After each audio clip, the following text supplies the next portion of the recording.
Hey guys, welcome back to my channel. Today I'm going to show you how to get stunning 4K quality videos in CapCut using super easy method. By the way, I also uploaded another quality tutorial a few months ago, so feel free to check out that too again.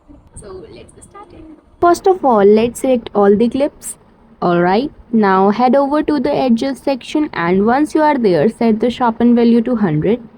After that, duplicate this adjustment layer and extend it across all the clips in your timeline.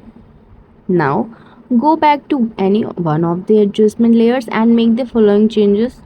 Set saturation to 14, clarity to 23, highlights to 5, whites to 5, temperature to 35, green to 18, hui to 8. I think I may have pronounced that wrong, so sorry about that. And brilliance to 10.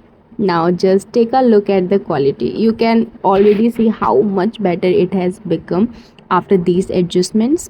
Next, go to the effects section and select the dance flash effect. Set the intensity to 0 and the sharpen value to 40. And that's it.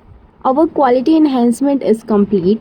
The video now looks incredibly sharp and clean, almost like true 4K quality, and the best part is that it's all done inside CapCut in a very simple way. Thanks for watching.